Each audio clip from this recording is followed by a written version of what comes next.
We spent, myself and Mark spent a bit of time with him over in Manly and just picking his brains, and we got home that night, we just couldn't sleep. Our brains were just fizzling. The following, how good this Donny is, we went and saw Penrith and Parramatta the following day, and Mark asked the question to both clubs. Oh, the lights all on. All good. Thank you, they are. Okay. Thank you. Mark asked the question, what do you guys do for fitness and just to upgrade yourselves or knowledge for the players? And a lot of them, the answer was basically we try to see what's happening within the tyres.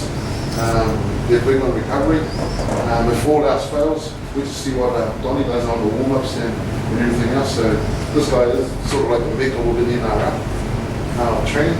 So that's full compliments to you. Keep going, man. I'm watching. You forgot my outstanding good looks. You haven't touched on that. That's why Mark was still awake at night. That's what I'm supposed to look like. But yeah, I know it's surprising. So he's a midget. But midgets are a little bit shorter than me. So I'd say the dwarf either because their heads are like, the shape of mine's all in proportion. Anyways, I will leave it to Donny. Please, just if you've got any questions, fire away. Again, this time is very precious, so thank you, Donny. No, thank you. Round of applause, guys. Yeah, boys, I'll talk about us a bit, about the NRL, and then I'll talk about the game and what's required of us, which is the same for you. And then we'll talk about a couple of the boring things like the importance of the energy and eating. We'll hit that quick, and then I'll literally open up the floor to you. But look. The main thing is that if you think about the game you're playing, and I know you had a trial yesterday and you trialled against the Warriors 20s, so the speed would have been a little bit different. But the main thing is that there's something that you really need to understand, and this is what we tell our 20s. When 20s play 20s, it's fast and fit, it's skillful, but it's boy on boy, and that's literally what it is. In our competition, when you go to the reserve grade, which is around your age, when you're playing against men, it's completely different. And I'll tell you what, when you're a young fella and you're in the game, you've got your body and your energy and your fitness and your enthusiasm, and that's fantastic. When you play men, you've got something different. You've got this thing up here where the man, right, he might not be as fit as you, but he ain't going away. He's not going away. What we try and do is put the man's head into that fit, strong body, and that gives us the player that will come into the NRL. So, both competitions are very important. At the moment in Australia, we try our hardest to push back. We used to, when I started, we used to have Premier grade or the reserve grade play before NRL. It was fantastic. It was just a bash fest, But what people saw were the men who were going to come in and come into the NRL squad. Then they changed it back to the 20s, and the 20s was great, but it wasn't the same physical spectacle. It's taken people a long time to watch the 20s on TV. So they get used to it, get away from the men as such playing each other. It's still good, but the spectacle is a bit different. So if you think about your game and what you're doing, and you're playing league, okay, especially you hit the ball, you've got to cart the ball up the field. And while you're trying to get it up the field, somebody wants to beat the crap out of you and take the ball.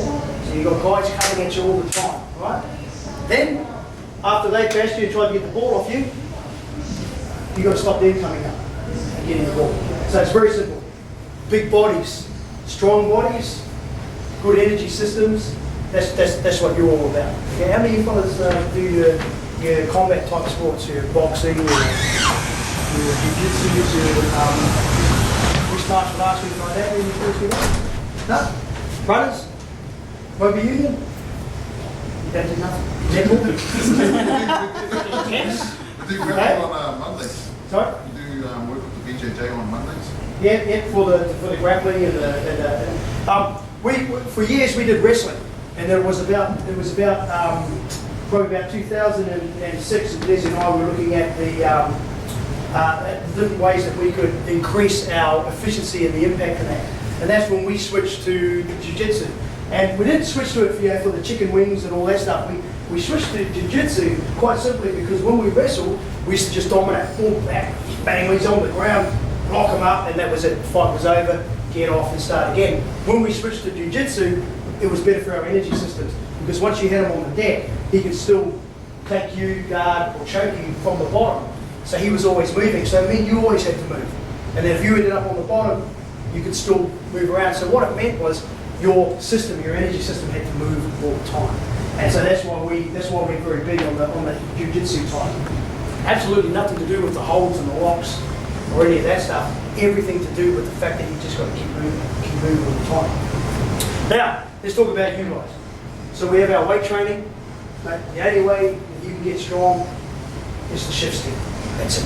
And that's what we do. In the NRL, in the preseason, anybody who is under 95 kgs, they lift 7 times a week.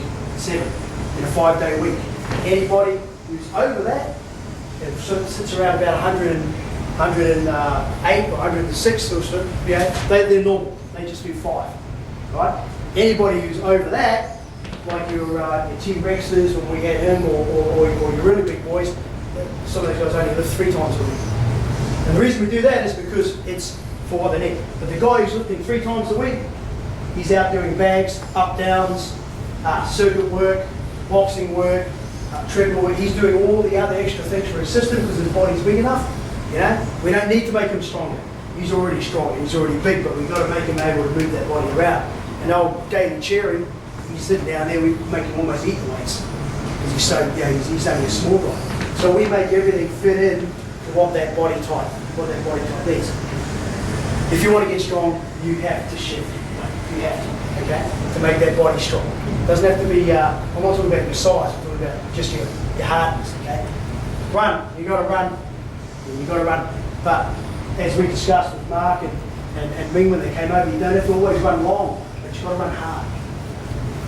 So for some boys, we take some of our bigger boys here and we say to ourselves, okay, if we take them out and we start running them over too long a distance, what happens is 2 things. One, he starts to change his gait so that his pace, so that he's starting to run within himself. So he's more interested in just getting the job done. For an example, when you take a forward out on the field in the NRL, if he gets into a pace, he becomes ineffective. He goes up, boom, gets a line, comes back. He goes up, boom, he gets a line. Okay? When we train him with very short, high-intensity efforts, when we go out and we get him on the field and we change the distance up, but we keep the times tight, but we keep the time short, next thing you know, he's out there. Every run he does, he's got impact. Boom, whack, boom, drops his weight, he's up, back on the line, whack, boom. And now, first time we take him out, he might last 13 minutes, then 16 minutes, then 18 minutes, and then ideally around 20. Most of our props are what we call 6-litre tanks. You guys know the VO2s out? When they get on they do the running, they have the gas analysis mask on. Never done that? Mate, what's your last VO2? When you did your last test?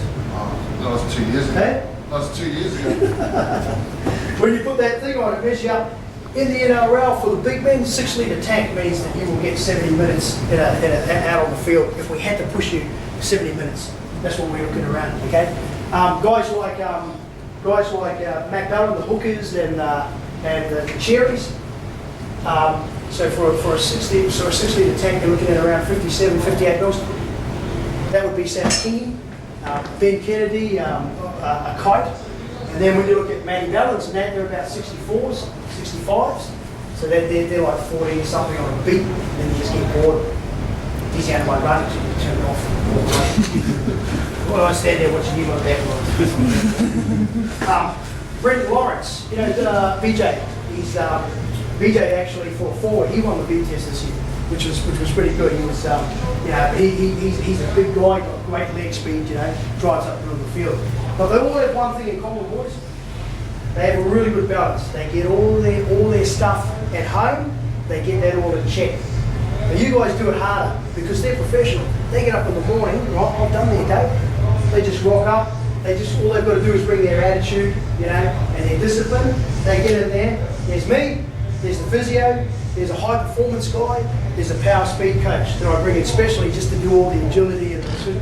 So they walk in, and these people, it's like a pit stop, for a car. We all just go, boom, this is what you're doing. Okay? But I'll tell you some of the important things that I do.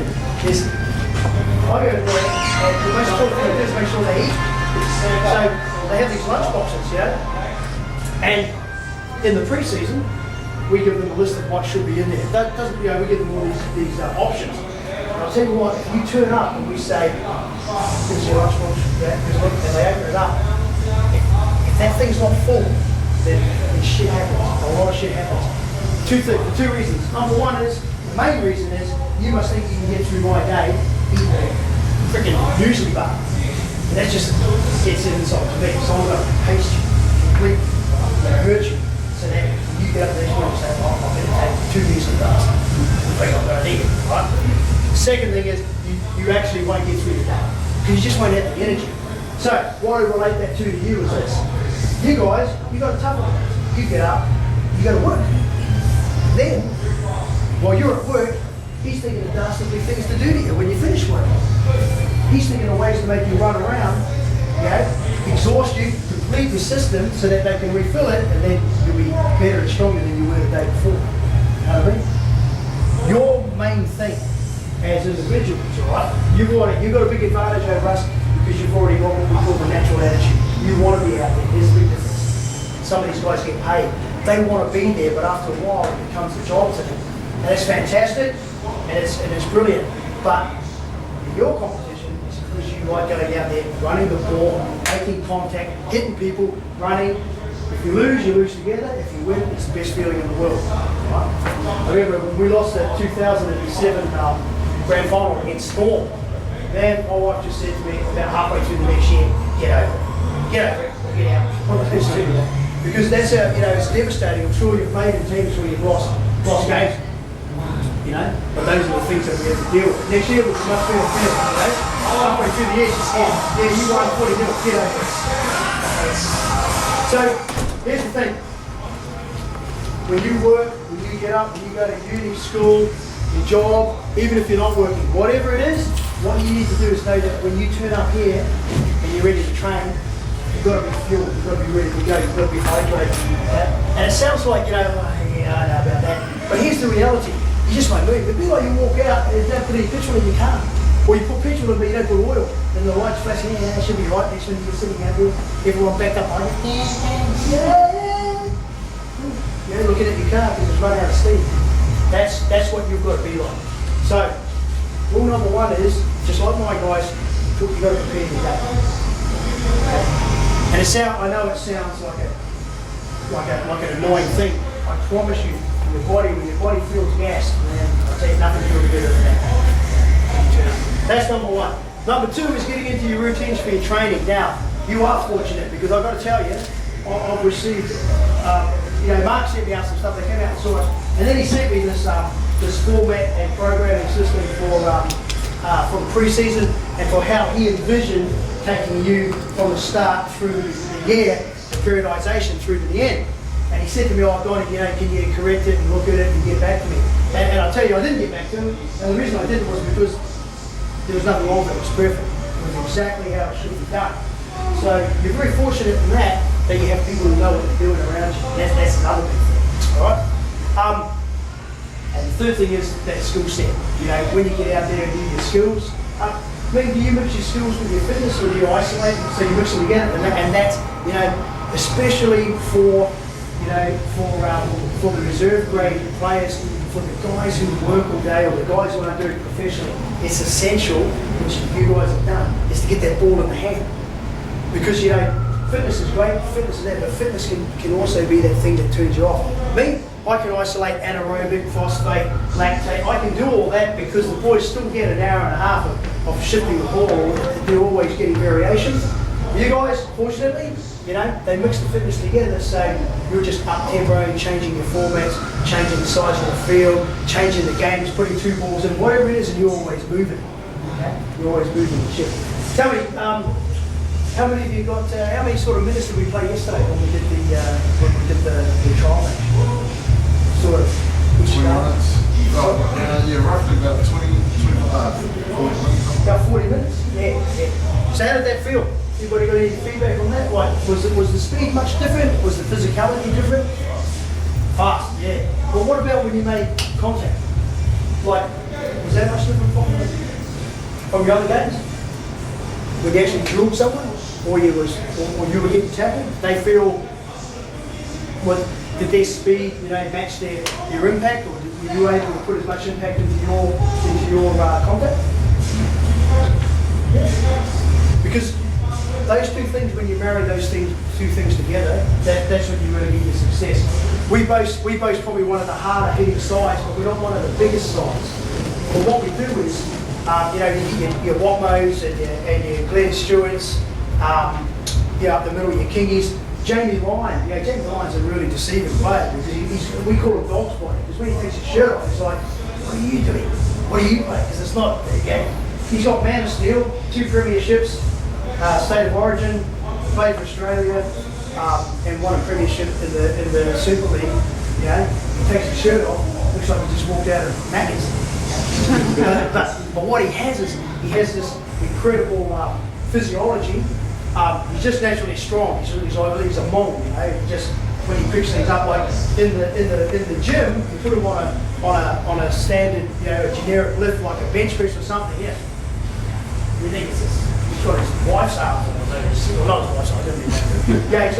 You don't think he's that strong. And then you put him in the wrestle, and everybody's lining up over there because they don't want him because he's down the mat. He just wants to get his hands on you, throw you on the ground. And he just has that real strength about him, And that's something that we find with the Kiwis. Fortunately for me, Warriors haven't got it right just yet. Maybe look at this for a job or something, but they haven't got it right just yet. So they're big and they're strong, but what they do is we're able to get over the top of them at around the 65-minute mark. We just keep going and going. Now, I'm telling you right now, they are strong. Them and the Bulldogs used to have the biggest packs at Penrith. Used to be the biggest packs that we used to go against. What we used to do was we would train through the week, and then when it came to those games, we would drop everything and just work on grip for that whole 2 weeks leading into that match. We would change a couple of subtle things, but we would really work on our speed up and then just grabbing and work on that grip strength and squeeze, because we knew that what we were going to have to do was suck some energy out of them. We did it in the grand final against the Warriors. Because they were so talented across the park. They got guys that throw the ball, run, they got speed, they got muscle, they got everything. And I'm just glad they haven't got everything right yet, because when they do, then it's going to be a shitstorm year for us, because they will just come and they'll dominate. So what we do is we look at them, and when it comes down to one-on-ones, we look at taking the energy. When you go into a game, you've got all these men standing here, either side of you. And you know what you have to do? You have to contribute. You have to be in the defensive line. You have to be back so that he doesn't have to do your work. You have to get up together so that this opposing man doesn't think that you're the spot or there's a gap there, so he starts changing his angles. You have to be forceful. You have to dominate. You have to literally force the other team to do what you want them to do. You don't follow. You don't run out there and think, just get into the game and see what the tempo does. You set the tempo. You set the tempo. And what you do that is you go out there, you look across the field and you see that other play and you just, I'll freaking dominate you. I will dominate you. Every time you come up here, I want to make it so that when you're coming this way, you want to run over here. I'm only a small guy, I want to make you want to run into him. Because every time I hit you, if I hit you so hard, all your tattoos will end up on the front of this. Smack me that hard, you'll have curly ginger freaking hair by the time the game's finished. You'll be a wreck. That's what we're going to do. And that's the attitude that you have. You just go out there. Because it's 80 minutes. So for you, the most important thing that the best advice I can give to you is this. Number one, fueling your body so you can get the best out of your training. And it sounds annoying, but it's true. You've got to drink through the day, boys. You've got to have that water, and you've got to have that lunchbox, and you've got to have your snacks. Never turn up to training empty. If you turn up empty, you're just setting yourself back, and you'll probably let the bloke down next to you, okay? Now, I already know for a fact that the attitude in this particular club is very high. So I reckon you've got that one signed off on. The second thing is knowing what you've got to bring to the game. You've got to bring your legs. You have to have leg speed. You have to be able to get off that line, and more importantly, get back that 10 metres and be in that defensive line. So you've got to bring that leg speed. Alright? Leg speed's easy to train. It's easy. It's literally hacking. It's literally working on punching out forward, getting back. When you do your weightlifting, when you do your lifts, you have strength elements and you have power elements. Mark's got that sorted. He knows exactly what he's doing. When you get on a bike, if you're ever on a bike or a treadmill or something like that, you know, in particular a bike, you never cycle slow because that trains your neural pathway to move slowly. All my guys, when they get on a bike, all my forwards, 100 RPMs, doesn't have to be up high, but 100 RPMs is where their legs move. My guys are used to this. This is how they think their legs move. Yeah? If we're doing heavy lactate wattage work, yeah, you're going to take it up, but the watts have to match. So it might be 260, 300 watts, and his legs are slowing down, but he's producing power, so it's relative. Generally, gets on that bike, this is his legs. So that when he gets off the bike or when he's working on the field, he knows that's how I move. I move like that. Up there, up there. Throw that one in that dance off there. I know you're going to use it, mate. Don't worry. So I don't get embarrassed when I give away my good tips. But you know, but the thing is that you know, and thinking that, so you think of that speed, okay, and then your power. Here's the thing: anybody who does combat will tell you this. The best success you'll ever get when it comes to one-on-one contact, whether it be, you know, out there, unfortunately, wrestling with someone on the street or within the field, is getting them close. Getting them close. A lot of people automatically think, you know, they make distance. They think that's it, you know, like boxing, they get the distance. But when you grab someone on the field, boom, you pull them in, get your hips in, because they don't like that either. They ran away, another man's groin upon him. It will make him cough the ball up, it will make him do lots of things. If he turns towards you, maybe you might sit back. But you grab him, pull him in, bang. But that squeeze and that grip, you will start to control where they're going. You'll start to control where they're going. So, you bring your leg speed, you bring your grip, and you bring your strength. And I'm telling you, once you get those three components together, you're starting to dominate that opposite number. That's what you're starting to do. And you're starting to get up in that line, that's one, you're starting to get back in that line, you're starting to, you know, make this other guy second guess himself. Fuel, attitude, which obvious to me because you're all sitting here on Saturday morning listening to me, your attitude's obviously right up the mark. Second thing is your skill sets, alright? I don't know what all your positions are, but I'm pretty confident that all your skills are signed on. But you know, those little extras, the thing that I noticed at training is that when we finish training, there's always guys out there, Kieran Ford, you know, he'll be out there, him and Cherry will go up and they just kick and then you look over and they're bloody wrestling and carrying on. Because, you know, they know the little things. Stevie Maddai, I'm telling you now, Stevie has got fitter and stronger in the last 3 years than he was when he won the premiership in 2008. And Stevie's a great story because Stevie came from my life. I remember we played a trial and he played in that trial, you know, and I remember his thighs. That's what we remembered about him, you know. And he would come down very quiet guy. And anyway, Desi said to him, we'll get him down for a pre-season. So we brought him down, and immediately what he brought, and he immediately brought this toughness about him.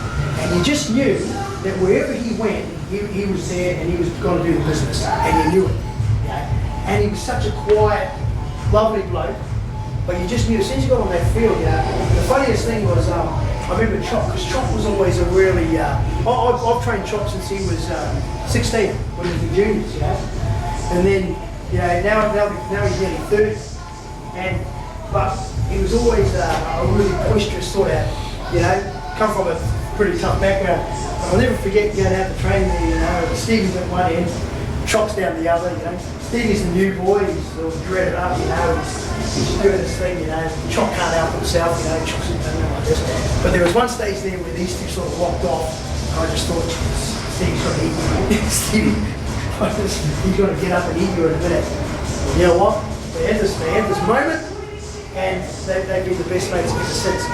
But those two guys together are two of the most physical guys on my field, without a doubt. Stevie Maddai, his 40 strong.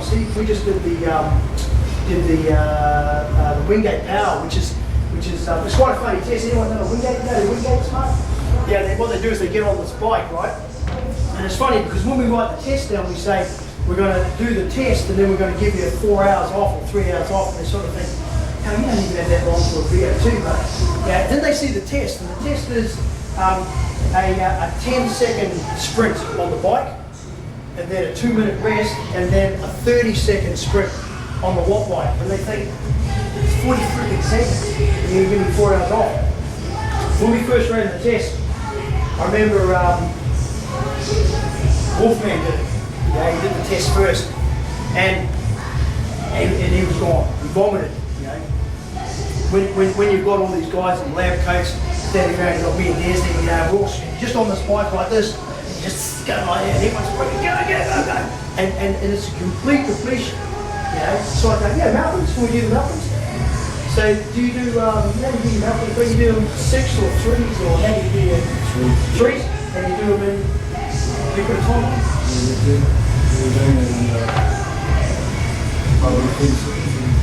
Every 30 days?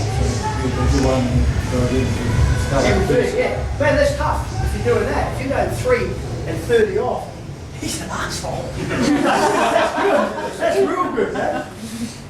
What we do, and what we do is we have we have 2 markers, and we have a 34 and 36 top. And same thing, but we put a minute in recovery, or around 45 seconds. Sometimes we go off heart rates. But you've got to get your 3 done. Most of the boys get it done between 33 and 35 seconds. They'll get the 3 mountains done. Then they get that recovery time. Then they go again. Then they get that recovery. Then they go again. And once we keep them up there, we know that they're inside those markers. If you can have an idea, like when they do this 10-second bike, right, and these guys are producing massive wattages, then they do the 30-second one, then they vomit. So he's lying there, he's sitting there, we put the oxygen on him. Brett Stewart walks in. He sees him sitting on the sofa, he looks over and he goes, what'd you get? He can't even talk, so he goes, please, 10 seconds and then 30 seconds. Next minute, Brett Stewart's sitting on there. He's got his oxygen on. He's like that. His brother walks in. What are you doing? And this went on all morning. I'm telling you, nearly through the holidays. What are you doing? What do you get? Please, reach it. You're disgrace. You're leaving on the flight next minute. He's sitting on there. But that's how much effort. One thing I do know for sure is that, and we all love it, especially for guys like yourself who have these these honest livings through the day before you get your football, is that competitiveness. And we all know, coaches and trainers, we all know as soon as we put points or winners or parameters on something, we know you guys change. And I'll tell you something that's interesting. When we train, the boys will be dead, and then we'll say, right, we've got to finish with the game. You know, we'll do an offside touch or 2-ball, or we'll do a hit set, and we'll see who scores. You know, they pretend they're having their photo at the end, and they go through all the. But when we look at the GPS, you know, we'll see that we've run 7 Ks. We'll see that the average heart rates, you know, were between 165, 176, and that the peak speeds are around 32, 34 Ks. Some of them, you know, the middlemen sitting around the 29s and that. We'll have a look at all this number, and then you say, right, we're going to verse each other, and suddenly everything is bam, it goes again. Because everyone's, suddenly it's a completely different attitude, it's competitiveness. I'll tell you the biggest advantage you can have in a game. All the other teams will say, get out there, weather the storm, second wind comes, boom, we'll go. You know what? Get rid of that second, don't worry about waiting for that second wind. When you go out there, you know, the second wind can be forced upon you, you just go, everything's done nice and quick. Don't let yourself roll into getting a feel for the game and that. You already know what you're doing because you train 3 times a week or 4 times a week. Whatever you do, you know all your plays, you know everything. But if you go out there and you sort of look at each other and say, yeah, we'll just ease in, if you have that, it gives the other team a chance to read you too. And then remember what I said about tempo? You let them set the tempo. Always set the tempo. You run out there, field, you're the boss. You set the tempo. We're going to wear you down. You won't want a part of us. There we go, boys. You got any questions for me yet? Just what would be your daily diet plan? How many times a day would you advise To eat? Where's that accent from, mate? Irish. You go from Manuela. Big redhead family out there running around. For eating, well, for a start, you boys would definitely have to eat, you know, probably a minimum of 5. So You know, when you get up in the morning, most of you blokes, maybe some of you blokes start at 5:30 or 6 in the morning, you know, or getting someplace and do it maybe earlier, some of you earlier. Not like PTs, get up 11 o'clock, cup of coffee, sit down on the floor. Put the tights up a bit. Coffee again. We know. And then manager. But I don't know, maybe that's just us over there. But look, you would have to eat. And you know, the hardest thing is getting out of bed and eating. I know it is, especially if you went to bed at say 11 or whatever, and then you get up in the morning. The last thing you want to do is eat. But you should kick yourself off a little bit. But there's lots of ways to do that. It doesn't always have to be food, obviously. You know, food is best. But if you don't have a stomach for eating, what you want to do, you need to mix that smoothie or something that you can drink the night before, and then put it, you know, in the fridge and take it in your car. Because eventually, even if you're sipping, it's going in. But what you want to do is this: aftermarket meat, finish with it, right? You're empty, you're depleted, and they've done that on purpose because they know that then it's the recharge. But you only have a very small window to ensure that your blood sugar level gets back to normal. If your blood sugar level stays here, right, suddenly it's taking 24 to 48 to bring up. So the longer you leave it, the harder it is to come back, you know, and spark up a bit. But if within half an hour after training, or 20 minutes, all you've got to do is just very simple. It could either be, you know, a couple of bits of fruit, or it could be, a bit of bread with jam, anything like that with a little bit of carb or a little bit of protein. If you get it in, what will happen is it'll kick your blood sugar level back to there, and then that's a good place for it to start again. Yeah? I don't know how many of you driving a car. My wife hates it because when I drive the car, I'm the guy who drives it right down till it's like in the red, you know, right down there, and then I give it to her and say, oh no, I don't need it today. Oh, it's a petrol on your way home. If you get to wherever you're going. But the thing is that, you know, when you drive your car around like that, any mechanic will tell you, if somebody else, once you start driving your car and you're taking the stuff off the bottom of the tank, that's the rubbish. Every bit of sediment, everything heavy is filtered down through and into the bottom of that gas tank. So if you start drawing all that up and then it goes through your engine, that's not good fuel, if you know what I mean. But if you always keep your tank half full, you'll stay away from that sediment on the bottom. Does that sort of make sense? Yeah. You'll stay away from it. Your body's the same. If you keep just charging your body as you go through the day, you know, good charging, not bad charging, and Maccas, no drive-throughs, you know, you'll be good. If you keep up your tunas, rices, bit of pasta, sandwiches, you know, you're keeping it there, then you're gonna be fine. And you will always feel like you're sort of creeping along. And you should be thinking to yourself, I'm going to eat so I can get through the day. You know what the best example of fitness is? I'll tell you what fitness is. I'll tell you what good fitness is. Good fitness is when you can get up in the morning, you can go to work, and then you can go to training, and then when you finish training, you've got a bit left over for the family. How many of you fellas here are married? Married. Yeah, you other ugly bastards, you got a wife, and you haven't changed. Look at you. Alright? That's, if you like, women. Because it is legal over here, I think. That's why I said you can't come over. So the thing is this, you know, getting that energy, I'll tell you an interesting thing for those of you who will with girlfriends and go on, is that when I first started the job, one person would always say to me, you come home, you've got nothing left. You give all your good stuff to the men. You go out there, you're all about to, and everyone comes up to me, oh, you're so energetic. You come home, you're like this. Because what I was doing was I was depleting that tank. I give everything to work, which I had to, pay some bills. Then, you know, training, running around. But then when I got home, I didn't have this extra bit of tank. It was gone, right? Which meant I should have taken the warning signs in. The next day, you know, I was trying to back up. So eventually around, like most of you guys, I guarantee you go hard for like 3 or 4 weeks, then this couple of days comes up and that 5th week you're like, oh God. You know, doing sleep. That's the importance of the energy. Go to work and be energetic. Go to training, be overly energetic, but make sure that you have something there so that you can, after work, be energetic. If you can get that right, that's what I call fitness. We used to say it's like for a little emergency. You go home, something goes down, something happens, you don't have energy, you got to be ready to go. Right? So that's my tip of the day is that. Make your fitness last right up when you go to bed. You save a little bit for bed, I don't know. But you need a couple of minutes. Alright? Here we go, me. Your wife is frowning at me, so you want to maybe push that timing out a little, do some anaerobic work.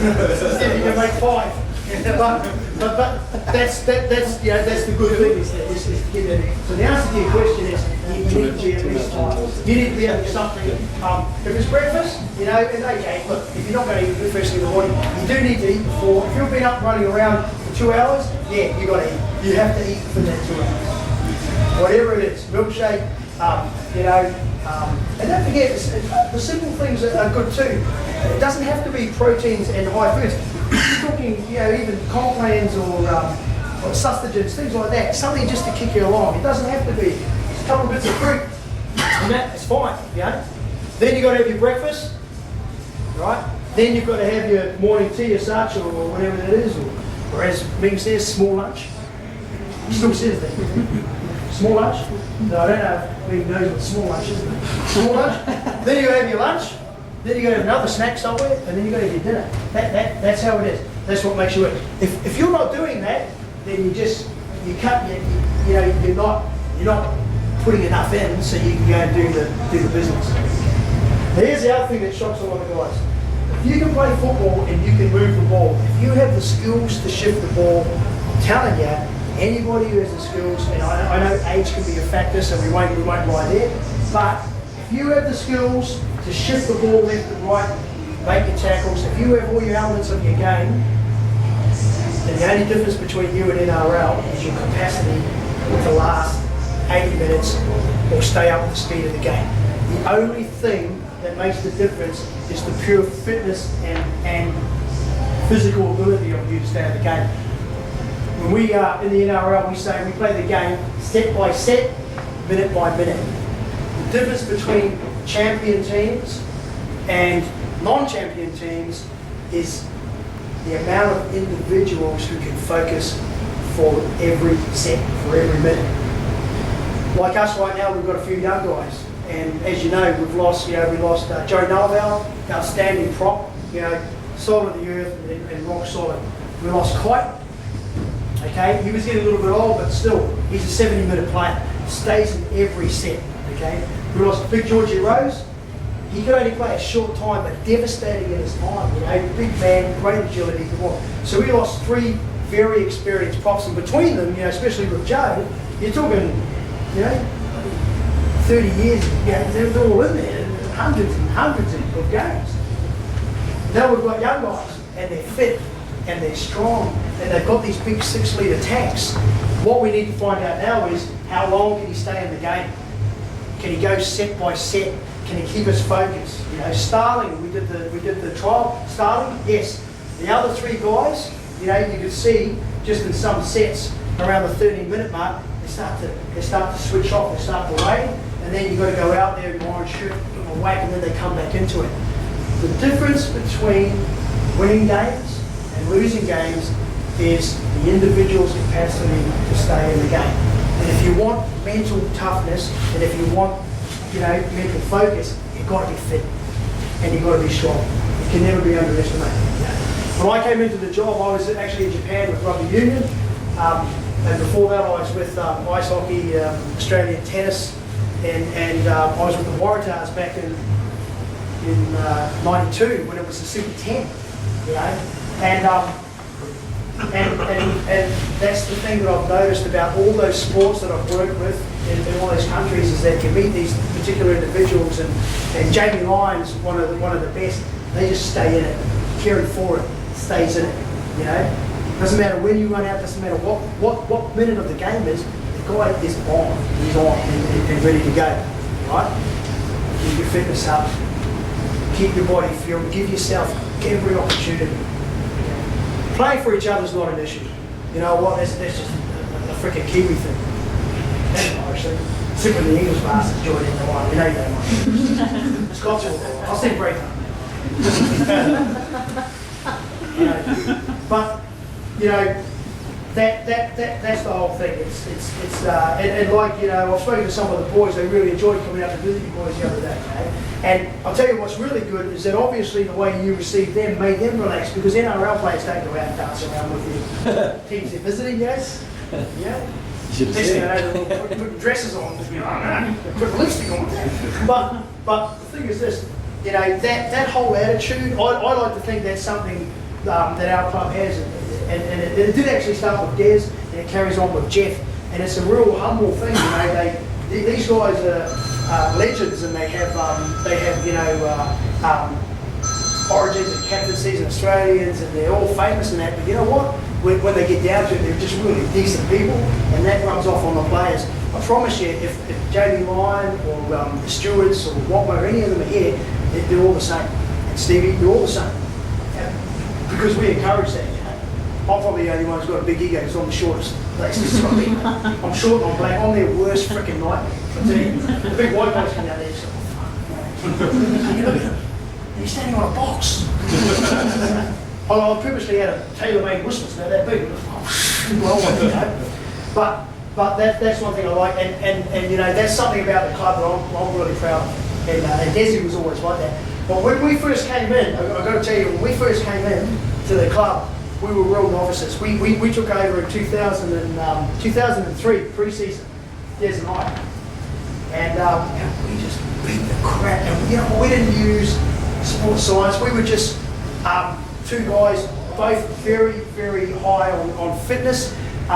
We really believed that if we hit every system, then we get what we wanted. I look back now, and we had quite a lot of good young players came in, and I admit it, they would have been really good players, but we burned them, you know, because our method of training was just so intense and so high that we didn't give them an opportunity to recharge. And through the years, you know, we really learned a lot, especially about getting to game day. You know, we used to go out and do contact sessions, you know, a day after, you know, because we were pissed off and we lost.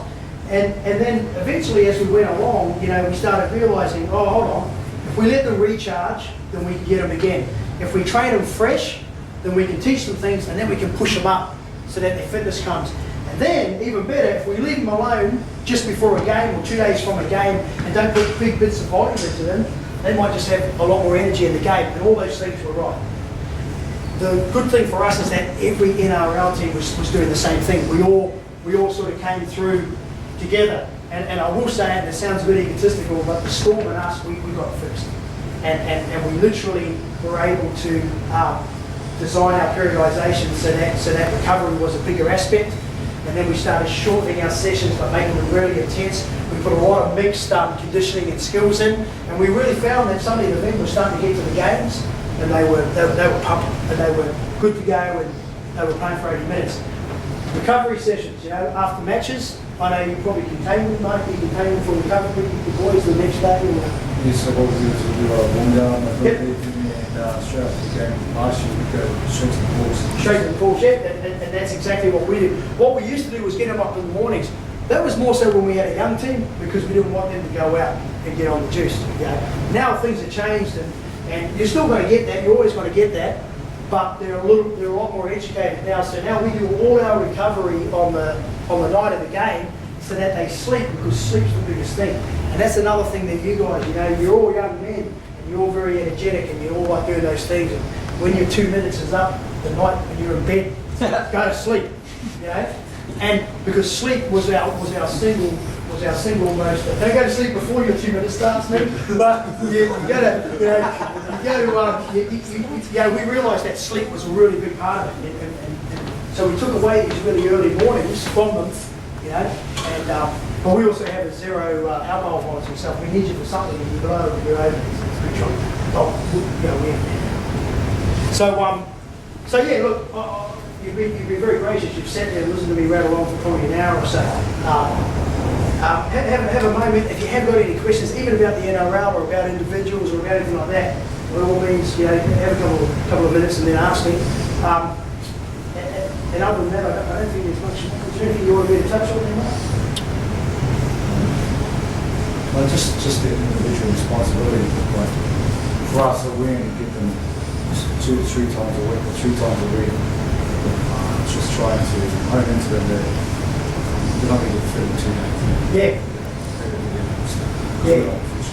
Yeah, definitely. And look, that's the other, I mean, just off what Mark said there, you know, like I said, with my reserve grade, some of my guys work, so I absolutely understand. You know, some of my guys are the young fellas in the twins and that, they're brickie labourers, you know, or they're plasterers and that, so they're knackered. But here's the thing, once you get that refueling process down pat, once you start to get it, and it might take a week or so, you know, your whole idea is to get through your day and have that extra bit of energy. But exactly what Mark said, I mean, I'll just give you a quick example. So we isolate our system. So when we lift weights, all right, we have absolute strength, power, neural power, strength endurance. So we do all these sessions and they're all different. Like I said, the light guys do 7 and the bigger fellas do about 5 in the pre-season. When the season starts, everybody does 4. We still do 4 lifts. We're very, very big on strength. Those muscles that you've got hanging off your body, they're big. But what you have to do is make as much of that muscle effective, you know? So you get a little fellow like me, I'm tiny, but I'm awesomely powerful, awesomely strong, awesomely quick, you know? Like, it's unbelievable. I take this shirt off, men will freaking faint. I don't tell you what women would do, I tell you. I know. Yeah, I just do that. I do this, I could have been a male model, but no. I like training men. So the thing is that the quality of that muscle is essential. Now, muscle glycogen, obviously glycogen is a sugar, it's an energy system. It's the first one your body will choose. It's the first one you'll use in the game, but it's kept in muscle. So we lift, and we lift right through the season so that we can maintain our muscle glycogen stores. We do not step off our strength. We split it up. We go strength, power, strength, endurance. We split them all up. Neural, you know, really fast things, but we keep the body working. It has to work all year. And we train, you know, 4 days a week with the captain's run, and then we play the match. They have 1 day off in the week. So it just sort of gives you an idea of how important training is. We still isolate your phosphate system. You know what the phosphate is, you know, when you do that really, really explosive, that quick mark. You know, if you want to test your phosphate, this is what you do. You go out, in that big car park out there, right? So what's your name, Bill? Lenny. You go and stand in front of Ming's car, or Ming's revving the engine like that. You just stand there like that. Mate, I'll see him drive, don't worry. You stand like that, and then he just goes, when he hits the accelerator and he comes towards you, you just jump out of the way. He goes through, he spins around, comes back, jump out of the way. Spins around, jump out of the way. Jump around. Eventually, you go to jump. You run out of energy. He's going to get you. That's your phosphate. Phosphate is that. And then it gets harder and harder to recharge it. That's your phosphate. Okay? So we have to train that. Power lifts, accelerations, really fast, you know. Phosphates, Mark. 15 metres, as many, set 15 metres up, do as many sprints as they can in 15 seconds, and then give them a minute off, do 5 days. Right? Yeah. Think of me when you do it. Yeah, 15 metres, yeah, and they sprint as many times as they can in 15 seconds, and then give them a minute off, warm them up first, and calves snap. And we do 5 of those, all right? But in the season, yeah, we might drop that to 3. They're very, very intense. Most of the guys get between 5 and 6, you know, because you've got to bang and turn and run. Yeah. But that's phosphate, all right? So that's that really getting off that line quickly, you know, and then as you train that more and more, it gets, you know, you can make it a really efficient system. Lactate, you know, when you get this, when your legs are just heavy. And you know you're at A, and you've got to take 1 step, and you're thinking, you know, I can't make this step. Don't worry, it happens in NRL too. Everybody does it. That's what the orange shirt for. So you run out there, you go like that, and you push it, it gets across, you know. But that lactate, and that's when you get that burning sensation. That's when Mark takes you out for a run, and you're doing those, you know, the stairs, the hops, you go through the stand, and you're dropping. That's your last meters in your VO2 test. When your lungs feel alright, but your legs feel like lead, that's your lactate. That's anaerobic, okay? That's your bread and butter. That's your bread and butter. That's your Malcolm. When you're getting off the ground and you're moving, you're getting up and down. You're heaving, yeah? It's not your lungs that go first. You go to get up and you're kicking your legs forward. That's lactate. That's what you're trying to do. To me, when I'm standing opposite you, you're trying to say, man, I'm just going to keep going at him, going at him, until you can't go left and right. You're trying to wear each other down. That's how we win footy games. Wear the other side down, you know? When we played the Roosters in that grand final, we were one big man too short. One big man. And I got good players, man. And I'll tell you, Jamie Buehler and Matty Bellin. Matty Bellin's the toughest. He is one tough guy. And he never misses a tackle. He's solid. Jamie Buehler is also one tough guy. Jamie Buehler is 84 kilos, Matt Bellin is 83 kilos, and Sonny Bill is 100 something else kilos. And when it gets to 70 minutes or 65 minutes, and Sonny comes through that middle, these guys are good tacklers, but it's just a simple piece of math. The velocity and the speed, and then on the outside of Sonny, you've got another big man, and they've come down there. We didn't have a prop. Richie Firestone's out. Richie makes a big difference, man. If Richie's standing there, there's a chance that he can get in front of, Sonny, or he has that extra weight to shore up that gap. But on the day, no, he's not there. Georgie's too tired, he's already done his bit. One big man, that's what it costs you. One big man, And that's why coaches, when we do it, your outside backs are fantastic. You're not going anywhere unless your big men have good tax and good lactate tolerance. Because once your big men fold, there's a bit of traffic coming up there. So how do we stop them folding? Well, you outside backs hold on to the ball for a start. They don't keep getting out on the full. They go dropping it and you want to go up there, carry on. Right? You've got to look after each other.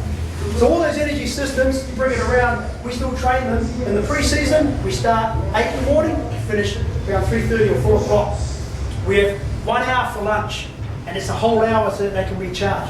We walk in the morning, we start with either field for an hour and a half, or we'll start with weights for an hour and a half. We'll give them protein, then we'll isolate a system, and it might be anaerobic, so we'll either go to verses and rowers and bikes, or we'll go out, if it's early in the pre-season, we'll go out and do some work on stairs and hills, and we'll do that, but it'll all be short work so that we don't blow out knees and hips, right? Then we'll either isolate another system, it might be wrestling. We don't count wrestling or the jiu-jitsu as strength. So you've got your 7 strength sessions or your 5, and then you've got your 2 wrestles. So you've either got a clean wrestle, which is using the pads and the grapple and working the ball technique, and then you've got the jiu-jitsu. Okay? So you add those in, then you've got your bike sessions, your pool sessions, your sand sessions, then you've got your field sessions, your speed sessions, and you've got your specials, which is your accelerations, your patterns, and your lines. So these guys go out there, and that's how they fill their days. 7 days a week.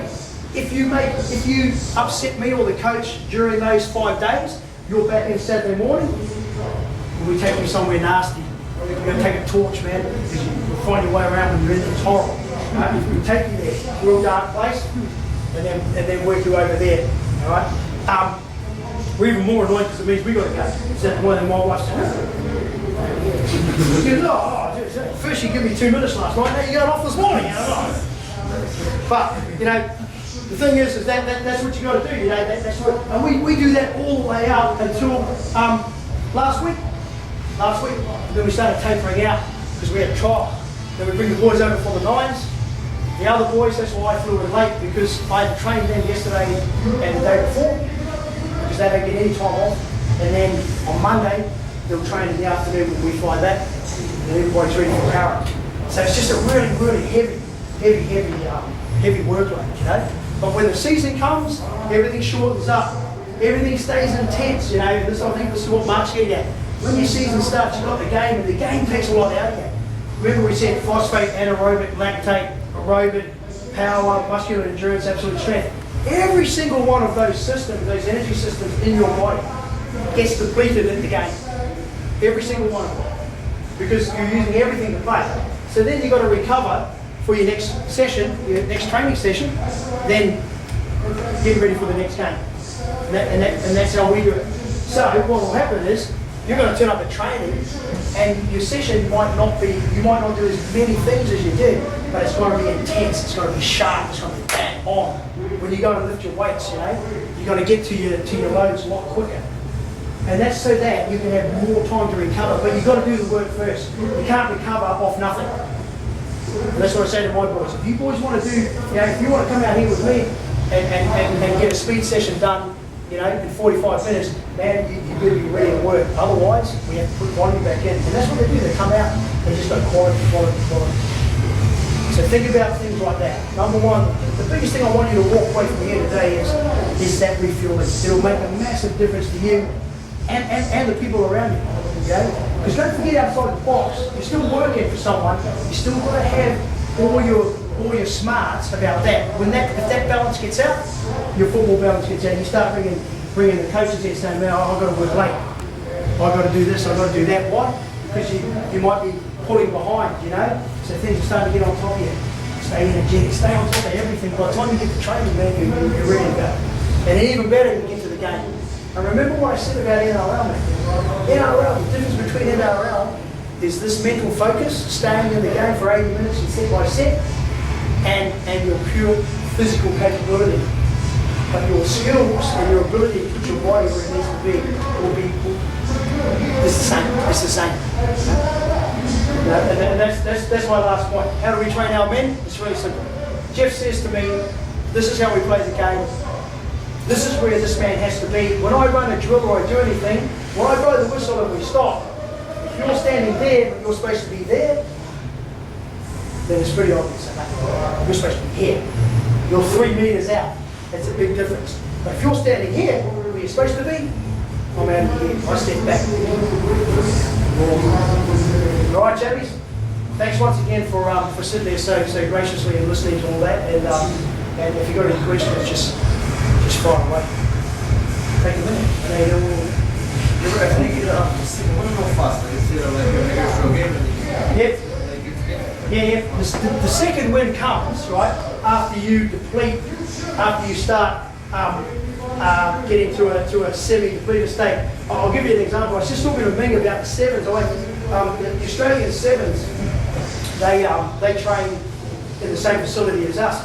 And when I talk to them about how they prepare for a sevens tournament, I should talk to the Kiwis, Mark Harvey, because they're winning. But what they said was, and your question is relevant to that, what they do is a couple of hours before they even play the match. Now, I don't recommend this because yours is an 80-minute game, theirs is 15. But what they do is they go out and they do this 3 hours before the game, and they do this mobility for about 10 minutes. Then they do this up-tempo skill work for about 5 minutes, and then they have this absolute blowout, so Malcolm's or runs or sprints and just continuous play where they take their speeds up and their heart rates up for about 5 or 6 minutes, and then they come off that. And what happens there is that inside your body, when you some people get going really fast, some people take a bit longer, and what it is, it's the ability of your this thing called your mitochondria, which does all your energy on the inside of your cells. It's, you know, we create that when we move, and what happens is the more of that we get, the more energetic we feel. But normally we have to deplete something to get it. So that second win that you're talking about usually comes literally like you're running out there and your sister goes, "Man, what are you doing?" It gets it lowers a bit, and then suddenly it levels, and then it says, "Oh no, I know where you are," and then it comes. The best way to get your second win, honestly, is to go hard. Go hard. Go hard within reason, if you know what I mean. Not harder than you, like just keeping the tempo going. That's the second win. You know what DOMS is? You know, DOMS is, you know, when you train, and then the next morning you feel okay, a little bit tight, but then the day after you feel really sore. Well, what we do, I'm such an arsehole that I found a way to make DOMS come even quicker. In the science books, they say DOMS is 48 hours later. I can bring DOMS on 24 hours, baby. I'll make you feel miserable. You're supposed to feel miserable here. I'll make you feel miserable here. Okay? But what happens is, once you feel that miserable, you move out, so I can bring them back to training a bit quicker. And what we do is we have these things called complex units, and they're literally electrodes, and what we do is we get after the game and we put them on the muscles that we know they use, the quads and the area, and then you get the programmer and you turn it on and it sends shocks through, so you get these little contractions. And what it does is it makes the fibers contract, so you actually bring out, creates that circulation, but you bring out all the slow chemistry that would take place for the DOMs to happen. You bring it out faster. So the next day they're walking around like that. So that's a great one too. We used to have competitions. Ben Kennedy, I remember when Ben Kennedy first came, we first got them. So him and I would sit down across each other, we put them on, you know, and then we hold each other's controls, you know. And hold each other's controls, and then turn it on and blast each other. And I'll tell you, when it hits, you know, everything comes up, so the whole muscle jumps. What he didn't know was this, yeah, when you plug him in, I used to plug him in, Ben Kennedy, he runs up the field, he didn't know anything about switch here. He struggled to turn the light switch on. But you know, what we did was, and I'd unplugged mine. So I'm sitting there, man, and I would just go bang it, and he just and everything would jump, and he'd go, oh, you little bastard, oh, no, you can't hear it. Yeah, and he turned off, and then he'd go, and he hit it, and I just go, oh, like this, but one was new. So I tell you, when he found out, he took this off and stuck it somewhere else. He got me back actually because we used to do these drills. And one day I thought, oh, we're getting a bit relaxed, I'll loosen up a bit. I'll have a joke with him. And there was him, Kingy, and about 5 other players. And I said, we're going to change the warm up today. And I took this ball and I put it on the ground. I said, as soon as I touch that ball, you just run at me. Now, BK was about 8 metres. And I said, you just run at me, mate. See if I can get that ball off me and go through there. And he just looked at me and he goes, what? And I said, you good? Yes, mate. When I touch that ball, you come. And I'll tell you, Ben's a big boy. Kingy's bigger than him. So anyway, I'm walking towards the ball and Ben goes, whoa, hold on here. Why do you want me to? So I said, Ben, you scared me. Because what I was going to do was, I was going to go over and say, nah, and I was going to pick it up and go over there. I got to the ball and I didn't even touch it, and he came straight off that line, you know, and I just sort of kicked it that way, and he just went bang. I mean, thank God, you're right, me, he didn't hit me as hard again. But I remember going up in the air, hitting the ground like on my shoulders, and I sort of dug this hole, you know, like that Superman movie when the thing lands, and I sort of slid along like that and then flipped up. He was still laughing and pat me on the head as he ran past it. Thank God I didn't actually hit the ball. He would have eaten me. But yeah, that's the DOMs. You bring that DOMs on a bit quicker. Okay, you're going to get DOMs. It's natural. It's normal. It's your body's way of saying, hold up a bit, you know. But do your recoveries properly. Get in the water. Water's fantastic. Do your stretches, you know, because honestly, it'll make a big difference. But most importantly, refuel. Make sure you're getting that food into your body. Just more strength. Yep. You know, say 35 or 7 times if you're trying to push on it. Yep. Would it be like a split program, or was it more? Yeah, definitely. Because remember, when I say that, just remember, boys, I'm talking about guys, you know, when we're finished, they go home and go to bed, or they you know, like they have this downtime, they don't have to go and do work, so their bodies aren't being depleted, their systems. But yes, 100%, if it was 7, they're definitely split. But when I say split, not necessarily in body parts, but definitely in the speed of the lift, the type of cadence you use in the lift, you know, like for eccentrics or anything like that. So the lifts are different, and then I measured, but much more than capable of producing those lifts. But just remember, if you're lifting 7, it's because I'm standing there, and when you're finished, you're eating. So everything outside that lift has to be. I think 3 would be your minimum, bare minimum. 3 weight lifts for anybody in a 7-day week. 4 would be progressive. You'd be making some progress in 4. 7 is if you have the luxury of having your own trainer who stands there, monitors you. Because you've got to remember, my guys will come in and I'll have a lift there and I'll look at him and he's not going to get that, I can tell. So I'm right there to shift it around. So that's if you just from when we spoke last year, and I was happy with it from coaching.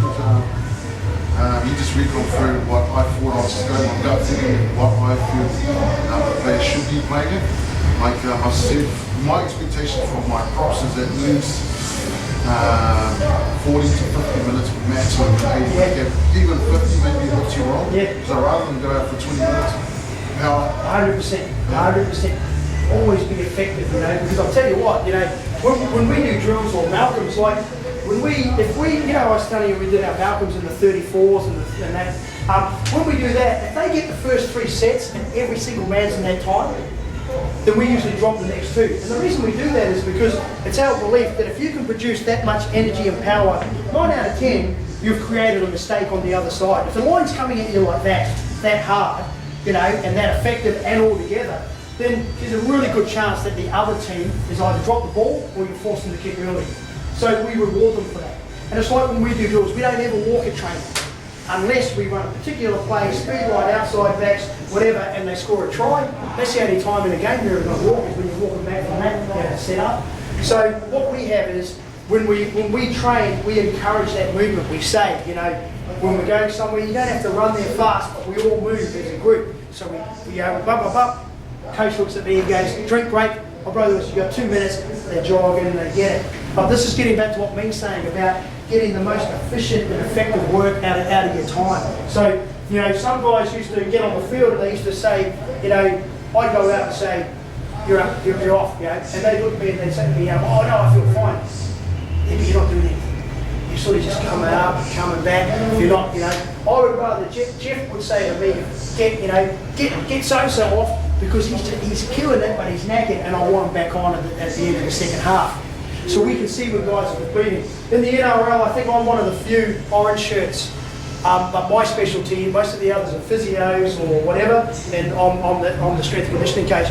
And the reason we do that is because I know the body's better than anyone else. So I'll tell you how many sets you've got left. I'll tell you how far you can run, you know. I'll tell you how you handle injuries, because we're together all the time, you know. So when I'm talking to you, you trust me more than the next guy. When I come out and say, you know, you've got these next 2 sets, or blah, blah, blah, or I come out and say, what's wrong? You know, you're not in that line. And you know, so that familiarity is there. But always be effective. Always be effective. Anything else, of course? All good? Fancy your chances with the mains. Yeah, look, you know what? I'll be cocky. If I brought my full outside back line, if I brought Maddie, Ryan, probably both Stewarts, yeah, I'd be really confident. At the moment, today I'd say, you know, I'd like to say that we're going to make the finals, but I haven't seen the other 7 sides either. But, you know, even just having Cherry, I mean, forward's not here either, but having Cherry, Menzies, and the Wolf in there, you know, that's not a bad sort of, you know, Berryman's a very good, strong player. And like I said, you know, today's going to be all about space and creating options, you know, if you get a bit of room. And we know the Warriors have got a very good 7 side, and I think this is something that they would have worked hard towards because, yeah, it's here in New Zealand, and they want to win the first one. But like I said, you know, 9 minutes, man. 9 minutes. If you think about a Malcolm, you know, it was 30 seconds or 35 seconds, 3 Malcolms. Yeah, 9 minutes. 9 minutes out there running against guys, you know, like those outside backs from the NRL. So it's going to be good fun. I'm looking to make the finals at least. If not, we go back to the hotel at the feed. I've got 26 rounds of finals after this, but I wouldn't mind winning another premiership. That'd be nice. God, something you want to ask me? What do you want to ask me? You got something in there, eh? It's in there. Anybody over here in the corner? No? You don't find that you're like say they're lifting weights in the morning. Yep. Then later in the day they're moving into speed work or something. Yep. Muscles aren't pinging from over. No. If you, I mean, it all depends on if you were going to do speed work in the evening, then you would, or really long aerobic work. 1 or 2 things would happen. If you're going to do something fairly intense, you'd push your weights up closer to it if you could, so that the body could transition in. If you did split, then you might ease off on the legs, you know, in the morning, knowing that by the end of the day they'd be a bit tired and you might change that running outfit. But generally, what we do is if we know we're going to do high volumes on the legs, then we change our leg work away from that and maybe just more on quick power or neural work, light but explosive, you know. Or if we know that there are 2 days where we're not going to go hard on the field, then we bomb the legs. But yeah, the answer to the question is you should always be aware of the load that you put on your legs, especially if you're going to go and do some heavy leg work. Sprinting actually gives you more girth around the top of the quad, acceleration in sprinting, than lifting weights. So there's a tremendous amount of force in those accelerations. And how many litres of water typically are your guys drinking a day? Probably, I don't know, what are those, I mean, we encourage, what are the bottles, about 500, or what are the mils or so? They probably drink about 4 of those, you know. Yeah, look, that's always a big one, but you've got to remember that your fluid can come in other ways too. And that's why a lot of guys, when they go on protein, they put weight on. It's not only the protein, it's the fluid. So if you used to only have 1 glass of water and 2 coffees a day, and then suddenly you have 2 proteins, that's an extra 1,000 mils or so, because your protein might be this big, you know what I mean? So that's a lot of fluid, and that also helps with your weight. The thing with proteins or supplements, just remember this, they are there to reload your system. Nobody got big eating protein. Nobody got strong and big.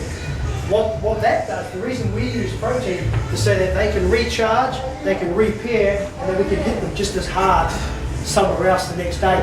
Every time we put protein into you, so I can bring you back tomorrow, I'll give it to you and get it. That's what protein's for, recharging what we've done. Not in the front to make you lift. Saying that, if you're a skinny, we give them a shot of protein before they lift just to help their energy, and protein after. If you're a big boy, your protein's with water and you have it just after. That's what we do. Anything else over there? Do you have rest days where you do nothing? Yes. Yep. How many? In the pre-season, we give them the weekends off. And in season, we'll be usually 2 days out from the game. We'll give them nothing. And that's more for mental too, so they can switch off. You know, move away from football for a sec, get all those things, you know, done that they have to get done. But so an ideal week would be, you know, we might train Monday. We'll train. If we play Sunday, we'll have Monday off. Okay, but then we'll go Tuesday, Wednesday train, Thursday off, Friday skippers, Saturday play. Because we've already filled the tanks. Look, it's always going to be carbs. It's always going to be plenty of chicken or meat with a pasta. You know, we don't eat fishes. We don't eat fish dishes because you know, just in case there's a chance you get a bad bit. And then so we steer away from that. Meat we find is quite heavy. You know, unless it's a really good, great beef. But we encourage our guys. A lot of our guys have the same routines. Balance and that they'll usually have big pasta dishes with either a meat sauce or a chicken sauce. Yeah, just stay away from the creams and that, you know. Which is pretty annoying for these boys because this is the first time that we've done it 9. The last one I did was back in 2002 or 3. So now these guys come here and usually we have the pre-game dinner, and then now we're going to have 2 pre-game dinners, and they don't change much. So you know the variety is a bit, you know, but you got to get that. You got to make sure they're charged for the morning. Anything else, guys? Yeah. Look, I hope you got something out of that, and like I said, Mark and Ming are you know, they're in contact with me. Well, they can get to me easy. So if you ever have any questions or anything like that, you know, and you know, I'm sure these guys can answer them. But if there's anything of interest to you, just let them know and they'll fire it across to me. Yeah. Awesome. Cheers, Donny. Yeah. Thanks, boys. Okay, it's still hot. What they put in there? I hope you guys learned something from this. You know, it's just reinforcing what Mark's trying to apply. I've learned a lot of things with Donny. We're still yet to apply them once the season starts, once we bring in our white squad. But you know, please take on board. Don't just again go in one area and out of the other. You know, it's got to go in the second area, especially recovery and nutrition care, the biggies. Yeah. So if you nail that on the head, we can cover a lot faster. How's the boys from the pools? I'll just add on to that too, is that, you know, one of the things that I work a lot with the 2 captains, with Kenny and Jamie Lyon. And what I do is, if the session's getting flat, then I go and talk to them. And I say to them, it's going to get ugly. Like the coach is going to come over here. We need to pick it up. We can only shorten things when we get quality. If we don't get quality, we can't shorten. Does that make sense? So if the boys aren't switched on, you know, and the coach isn't happy, and you know, and Jeff, mate, he's an unhappy person anyway. But if he's watching something, you know, and I can see it, I can see him just going, you know, and we really, I'll go to Jamie now and I'll say, listen, you've got 10 minutes, or you're going to have 30 minutes. It's up to you. You've got to tighten this up. Make him smile, give him something to be happy about when we finish. And remember, it's not about always completing each play or getting the ball, but it's about the energy. Like, first thing we notice is when the boys are talking. That's the first thing we look at is the energy, and we like to finish with good energy.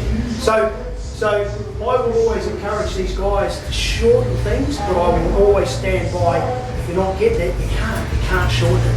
So even though you've heard me say you shorten things up, the reality is if you're not meeting your markers and you're not signing off and ticking that box, you can't shorten it. So it's really up to how you get out.